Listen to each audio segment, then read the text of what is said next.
എൻ്റെ പേര് അർച്ചന. ഞാൻ ഫൈനൽ ഇയർ MBBS സ്റ്റുഡൻ്റാണ്. കേരളത്തിലാണ് പഠിക്കുന്നത്.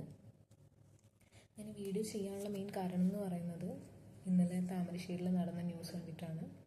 ആ ന്യൂസിനെ കുറിച്ച് അറിയാത്തവർക്ക് വേണ്ടി പറയുകയാണ്. താമരശ്ശേരി താലൂക്ക് ഹോസ്പിറ്റലിൽ ജോലി ചെയ്യുന്ന ഒരു ഡോക്ടർക്ക് നേരെ ഇന്നലെ ആക്രമണം ഉണ്ടായി. അവിടെ ചികിത്സയിലുണ്ടായിരുന്ന അമീബിക് എൻകെഫലൈറ്റിസ് അല്ലെങ്കിൽ മസ്തിഷ്ക ജ്വരം എന്ന് പറയുന്ന ഒരു തീവ്രമായ ഒരു അസുഖം ബാധിച്ചൊരു കുട്ടിയുടെ പിതാവാണ് ഡോക്ടറെ മർദ്ദിച്ചത്. ആ ഡോക്ടർക്ക് മർദ്ദനമേറ്റ് മുറിവുകളും ഉണ്ട്, നല്ല പരിക്കുകളും ഉണ്ട്.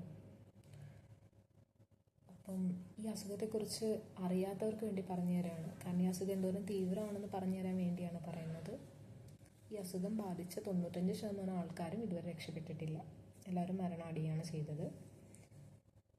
അസുഖം എങ്ങനെയാണ് പടരുന്നതെന്ന് പറഞ്ഞാൽ അമീബ വഴിയാണ് പടരുന്നത്. ഈ അമീബ കെട്ടിക്കിടക്കുന്ന വെള്ളം, ക്ലോറിനേഷനൊന്നും വൃത്തിയാക്കാൻ നടക്കാത്ത പൂളുകൾ, സ്വിമ്മിംഗ് പൂളുകൾ, പിന്നെ കുളങ്ങൾ, അങ്ങനെയുള്ള സംഭവത്തിലെല്ലാം കുളിക്കാൻ ഇറങ്ങുമ്പം മൂക്ക് വഴി അമീബ തലച്ചോറിലോട്ട് കയറുകയും ഈ അസുഖത്തിൻ്റെ പ്രശ്നം എന്ന് പറയുന്നത് ഇത് പെട്ടെന്ന് തലയിലേക്ക് സ്പ്രെഡായി കഴിയുമ്പം തലച്ചോറിലെ ഓരോ കോശങ്ങളെ പെട്ടെന്ന് കൊല്ലുകയും ചെയ്യും.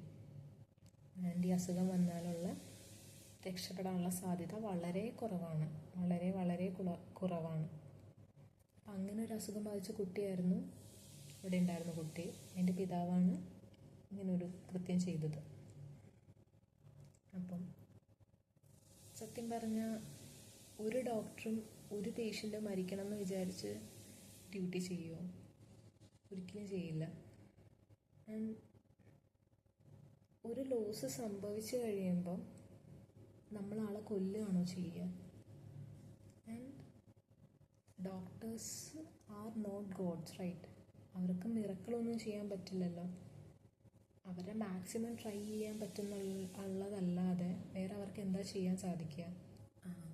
ഇപ്പോഴത്തെ അവസ്ഥ കാണുമ്പോൾ പഴയ ആൾക്കാരൊക്കെ, നമ്മുടെ അപ്പൂപ്പൻ അമ്മൂമ്മമാരൊക്കെ ഉള്ള സമയത്ത്, ഇപ്പം ഞങ്ങളുടെ കോളേജിലാണെങ്കിൽ കൂടെ സീനിയർ ഫാക്കൽറ്റീസൊക്കെ കാണുമ്പോൾ അവരെ കാണാൻ വേണ്ടി കൈ വെച്ചിങ്ങനെ തൊഴുത് കൂപ്പിയൊക്കെ വരുന്ന കാണാം. അപ്പം നമ്മൾ പറയില്ലേ ഡോക്ടേഴ്സിനെ ദൈവത്തിന് തുല്യമാണ് കണ്ടുകൊണ്ട് വരുന്നത്. അത് ശരിക്കും അവർ ചെയ്യണം നമ്മൾ കണ്ടിട്ടുണ്ട്. ഈവൻ എൻ്റെ വീട്ടിലുണ്ട് ഗ്രാൻഡ് പാരൻറ്റ്, അമ്മമ്മ എല്ലാം ഡോക്ടറെ കാണുമ്പോഴത്തേക്ക് ഡോക്ടർ ഇപ്പം തിരിച്ച് കണ്ടിറങ്ങുമ്പോൾ കൈ കൂപ്പി ഇറങ്ങണ കണ്ടിട്ടുണ്ട്. ബിക്കോസ് അവർ ശരിക്കും അതാ വിചാരിച്ചിരിക്കുന്നത്, ഡോക്ടേഴ്സ് ആർ ഗോഡെന്ന്. ആൻഡ് ഒന്ന് ആലോചിച്ച് നോക്ക്, ഇപ്പം നമ്മൾ പറയുകയാണ് എന്തോരം ഉറക്കവും എന്തോരം ഹാർഡ് വർക്കാണ് ഒരു പേഷ്യൻ്റെ ലൈഫ് രക്ഷിക്കാൻ വേണ്ടി ഡോക്ടർമാർ ചെയ്യണതെന്ന് പറയുമ്പം എല്ലാവരും പറയുന്ന ഡയലോഗ് എന്ന് പറയുമ്പോൾ എന്താ, അതിനു വേണ്ട സാലറി അവർക്ക് കിട്ടുന്നുണ്ടല്ലോ, അവർക്ക് അതിന് വേണ്ട റെസ്പെക്റ്റും കിട്ടുന്നുണ്ട് സൊസൈറ്റിയിൽ. പ്രൊഫഷണൽ കോഴ്സാണല്ലോ. പക്ഷെ ആക്ച്വലി എന്തെങ്കിലും കിട്ടുന്നുണ്ടോ? ഇതല്ലാതെ ഈ ഒരുപാട് സ്വപ്നം കണ്ട് MBBSന് കയറുന്നവരാണ് മിക്കവരും. MBBS പൈസയ്ക്ക് വേണ്ടി മാത്രമല്ലാതെ എന്താ പറയുക, ഈ ഒരു കോഴ്സ് അല്ലാതെ എനിക്കൊന്നും ചെയ്ത ഒരു സാറ്റിസ്ഫാക്ഷൻ കിട്ടില്ല, ഞാൻ ഇൻകംപ്ലീറ്റ് ആയി പോകുമെന്ന് കരുതി ഈ കോഴ്സിന് ഇറങ്ങി കുറേ പേരുണ്ട്.